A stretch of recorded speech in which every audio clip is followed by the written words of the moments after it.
Europe में फिर मोदी साहब का इस्तकबाल हुआ है, वंदे मातरम उनके आर्टिस्टों ने गा कर किया है। बल्कि मोदी साहब ने अपना स्टैचर मजीद बड़ा कर लिया है। वंदे मातरम वायरल हो गया है दुनिया में। स्वागत के लिए मौजूद थे ऑस्ट्रेलियन चांसलर कार नेमर और उनका स्वागत वहां पर म्यूजिशियन ने वंदे मातरम बजा कर किया। वंदे मातरम जी वायरल हो रहा है सोशल मीडिया पर। और ये यूरोप, ये जो अमेरिका है, जो गुस्सा हो रहा था, जेलस हो रहा था कि मोदी साहब रशिया, क्योंकि आज वही यूरोप उनके स्वागत के लिए खड़ा है। और ये एक हिस्टोरिक मोमेंट क्यों कहा जा रहा है? मोदी जी पहुंच के थे ऑस्ट्रेलिया में और ऑर्केस्ट्रा ने गाना जो उन्होंने वो हम गाया है वो वंदे मातरम का उन्होंने गाया। बिल्कुल मोदी साहब इंडिया पहले अपने आप को रखता है, ओपन चैलेंज करता है, अमेरिका को भी आंखें दिखाता है, रशिया को भी आंखें दिखाता है, हर कंट्री को आंखें दिखाता है। मोदी साहब का डंका तो बज ही रहा है पूरी दुनिया में, लेकिन उसके साथ साथ वंदे मातरम का डंका भी बज गया है पूरी दुनिया में। जिस वक्त नरेंद्र मोदी रशिया का विजिट खत्म करके ऑस्ट्रिया पहुंचे तो ऑस्ट्रिया में वियना में उनका वार्म वेलकम किया गया है वहां के आर्टिस्टों ने वंदे मातरम गाकर। और ये एक हिस्टोरिक मोमेंट क्यों कहा जा रहा है? इंडियन हिस्ट्री में आफ्टर 41 इयर्स कोई इंडियन प्राइम मिनिस्टर ऑस्ट्रिया का विजिट कर रहा है और ये एजाज हासिल हुआ है, ये ऑनर मिला है प्राइम मिनिस्टर नरेंद्र मोदी को। उनके नाम बहुत सारे ऑनर्स लगते जा रहे हैं। उनकी गुड लक भी बहुत है और उनकी मेहनत भी बहुत है और उनकी पॉलिसीज, उनकी जो ग्लोबल पॉलिसी है इस वक्त, जियो पॉलिटिक्स, ग्लोबल पॉलिटिक्स, आप इसको कुछ भी कहिए, लेकिन उनकी जो इस वक्त डिप्लोमेसी है वो देखने के लायक है कि जहां एक तरफ भारत रशिया के साथ मेल मुलाकात करता है तो वहीं पर उसी के साथ उसके बाद भारतीय प्रधानमंत्री वजीर आजम यूरोप के एक कंट्री में चले जाते हैं। यूरोप में फिर मोदी साहब का इस्तकबाल हुआ है, वंदे मातरम उनके आर्टिस्टों ने गा कर किया है। तो वंदे मातरम इस वक्त दुनिया में वायरल हुआ है। Vande Mataram goes viral in the world. Austria के आर्टिस्ट गा रहे हैं इसको। अच्छा, सिर्फ यही नहीं हुआ बल्कि एक और बहुत इंटरेस्टिंग इवेंट हो गया और वो ये है कि हम अभी तक ये देखते थे कि जो इटली की जॉर्जिया मेलोनी है वो मोदी साहब के साथ बड़ी उनकी फैन है और वो उनके साथ खड़े होके उन सेल्फीज बनाती हैं, लेकिन उनसे बड़ा एक और फैन निकल आया। पता नहीं उनसे बड़ा है या नहीं है, लेकिन कम से कम उनके जितना फैन जरूर है।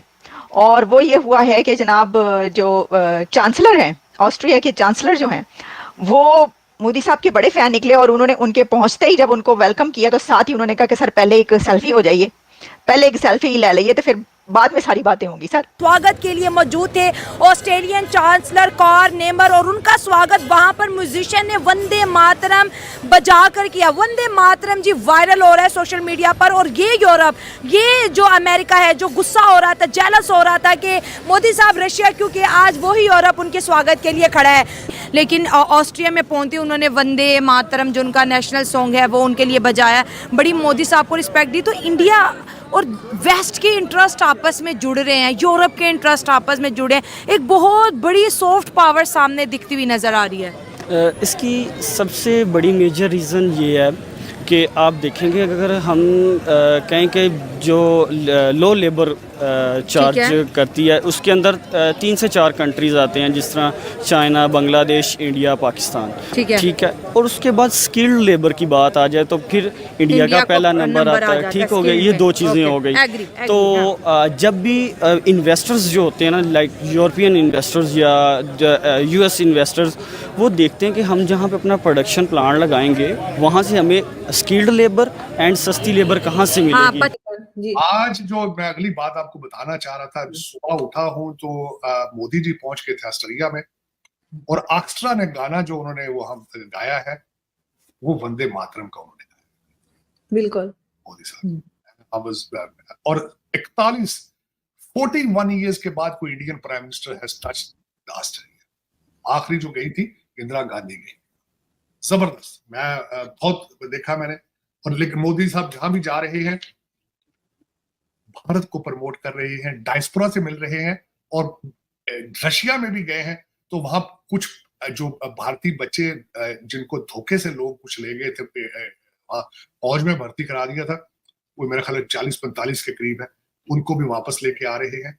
सिविलियन अवार्ड भी तो मिला है, हाईएस्ट सिविलियन अवार्ड भी दिया है रशिया ने। हाँ, और जो सबसे बड़ी बात यह है कि मुझसे किसी ने पूछा अगले दिनों, उन्होंने कहा यार मोदी साहब ने मॉस्को में जाके, यार बड़ी हौसले की बात है, कि इन्होंने यार पुतिन के सामने बैठ के तो उसको क्रिटिसाइज भी कर दिया। मैंने कहा हाँ, दुबई और लंदन के प्लाटों की बात नहीं हो रही ना असल में। दर हकीकत जब वो गए, मैंने वहां पे रियल स्टेट एजेंट नहीं देखे दुबई के, तो और IMF का भी कोई खतरा नहीं है, तो को भूख वो खैरात मांगने भी नहीं गए, तो फिर ये बातें आप कर लेते हैं। लेकिन आप जहां जाएं तो आपकी पॉलिसी हो कि हम आपके घर आए हैं तो क्या देंगे, आप हमारे पास आएंगे तो क्या लेकर आएंगे। अगर इस पे काम करें तो फिर आप आंखों में आंखें डाल के बातें नहीं कर सकते। बल्कि उसके ऊपर पुतिन ने भी अच्छे रिमार्क्स दिए थे कि thank you so much for that talking about regional. बिल्कुल। लेकिन मेरे ख्याल में अच्छा था। पाकिस्तान के बारे में देखें, अभी तक तो मेरे पास कोई अच्छी रिपोर्ट नहीं है, कोई भी अच्छी खबर नहीं है। अगर कोई आपके पास हो तो मुझे प्लीज बताएं, डिस्कस करें, ताकि मैं कुछ हौसले में हो जाऊं, कोई परेशानी कम हो। बल्कि मोदी साहब ने अपना स्टैचर मजीद बड़ा कर लिया है कि वो जब गए रशिया और उन्होंने मॉस्को में पुतिन साहब के सामने बैठ के जो हॉस्पिटल पे अटैक हुआ है और जो हम बच्चे 36 लोगों की डेथ हुई जिसमें बच्चे भी थे, और उन्होंने एक्सप्रेस किया कि जब बच्चा किसी का मरता है तो उस पर तकलीफ कितनी होती है। तो मैं, यही मेरी आइडियोलॉजी ओरिजिनली, मैं ये कहता हूं कि जंगे किसी को मारना सॉल्यूशन नहीं है। कश्मीर में फिर दहशतगर्दी के वाकयात बढ़ रहे हैं। अगले दिन वहां फौजी 5 जो है वो मारे गए हैं, वो किसी के बच्चे हैं, किसी के भाई हैं। ये सॉल्यूशन नहीं है।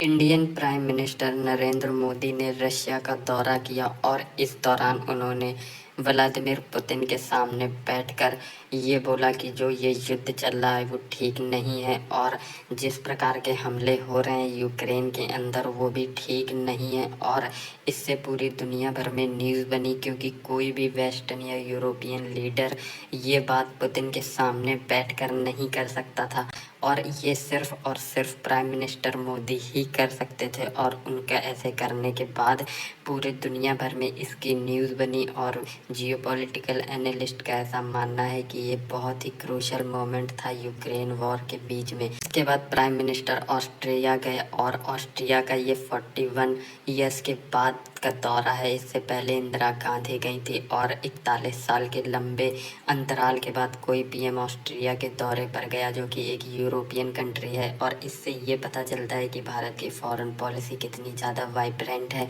क्योंकि एक तरफ जहाँ रशिया का दौरा किया गया वहीं दूसरी तरफ यूरोप का भी उसी सेम दौरे में इंक्लूजन किया गया, जिससे पता चलता है कि भारत के अंदर कितनी ज़्यादा टॉलरेंस है हर विचारधारा के लिए। और इस मौके पर ऑस्ट्रेलिया के अंदर पीएम मोदी का स्वागत किया गया वंदे मातरम गाकर, और ये बहुत ही एक हिस्टोरिक मोमेंट था, क्योंकि ज़्यादातर ऐसे वेलकम दिए नहीं जाते हैं किसी भी कंट्री के लीडर को। लेकिन ये जेस्चर ये बताता है कि यूरोप और रशिया दोनों के लिए ही भारत कितना इम्पोर्टेंट है, और अगर इस युद्ध को कोई रुकवा सकता है तो वो बिना भारत के नहीं हो सकता है।